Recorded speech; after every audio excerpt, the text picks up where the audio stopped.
Hi everybody, this is a quick review of superposition. This is chapter 3 in your text, and we're covering superposition of the first section of this chapter. The main idea of superposition is to break down a problem with multiple independent sources into several problems, each containing one source.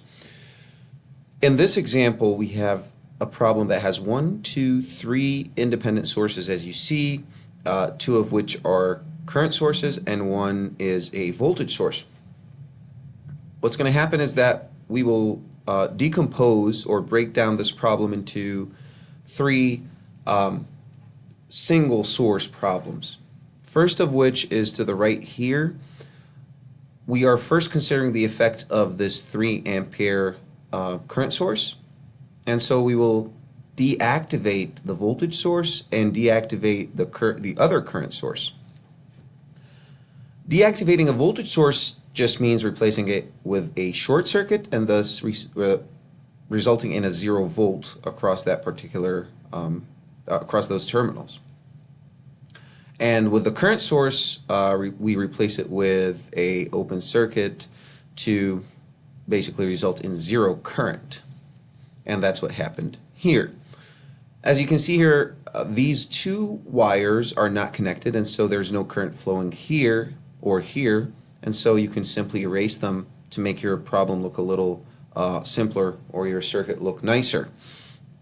Another thing that many students like to do is basically look at the problem in a more square fashion, helps them solve it. Few of you have already indicated that, and so we did this here. We preserve everything as it was, and that's why we actually named the nodes going from here to here. Here's your node A. The 4 ohms sits between A and C, and that's the same idea here, and so forth. You just check all the nodes here, and you'll see that they're exact match to whatever's here. And so now we are going to rename the current. So originally this problem is asking for V, the voltage across this 4 ohm resistance, and the current flowing through this 1 ohm resistance. That this is I and this is V. I prime is the portion of I that is due to or resulting from this current source alone. Similarly, V prime. So you can think of V and I as a composition of 3 portions, each of which comes from a different source. I prime can be found using, well, a couple of methods, several methods, let's say, but it seems like current division is a very straightforward solution here.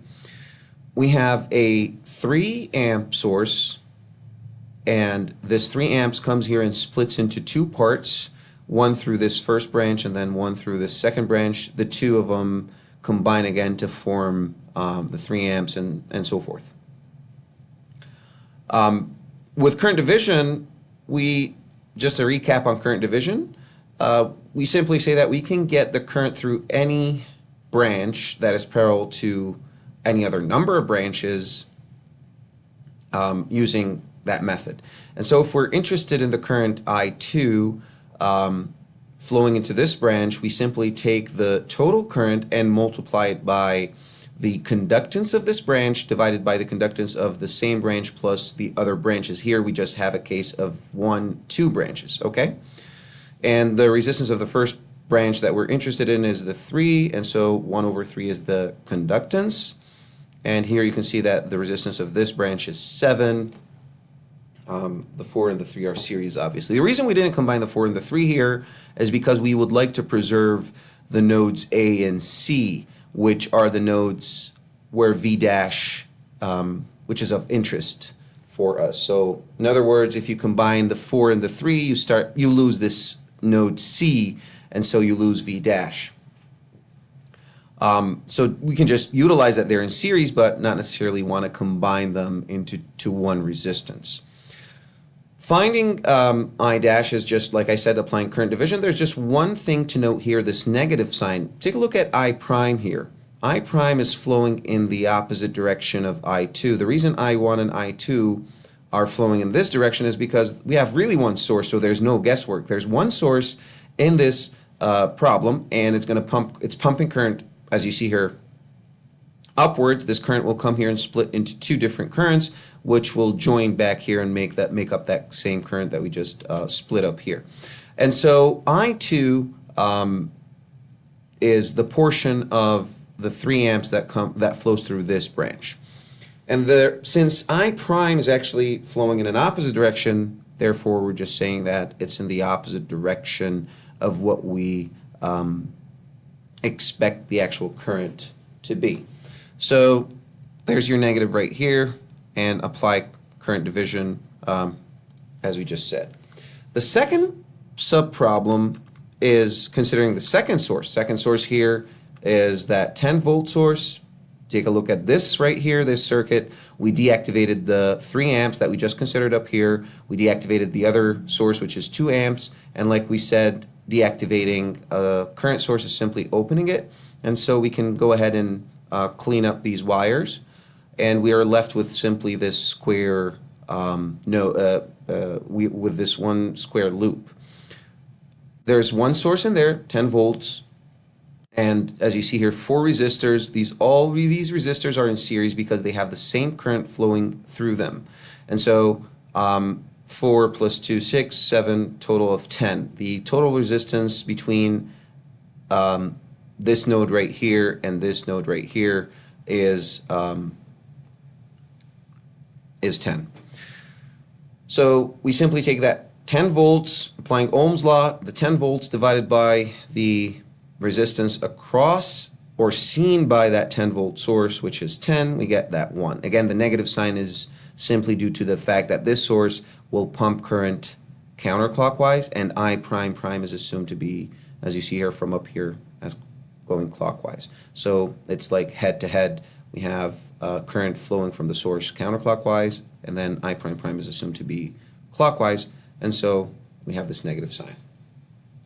V prime, same way, is V prime prime is exactly the same way as we found V prime in the first case, which is just the current multiplied by that 4 ohm resistance.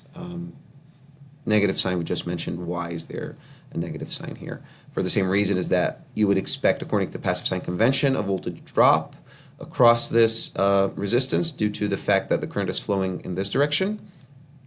And so V prime prime is assuming that there's a voltage rise, and so there's a negative sign. All right, finally, if you take a look at the last source, it's exactly the same idea as the first case. So I triple prime and I prime are almost the exact same problem or exact same solution, follows current division. As you see here, the only difference is that our source is 2 and it's in center instead of the 2 branches being to the left. So here we have a 6 ohm resistance in this branch, and then we have another 3 plus 1, so we have another 4 ohm resistance in this branch. Same idea of current division. One more thing to note is that the direction of I triple prime agrees with the direction of flow of I1, which happens to be the portion of the 2 amps flowing into this branch. Again, 2 amps comes up here at node C. It splits into 2 parts, which rejoin to form the 2 amps. Again, current division, and prime. V triple prime, same idea, Ohm's law, and you can get that. Finally, you just add the 3 components of each V and I to get your final result.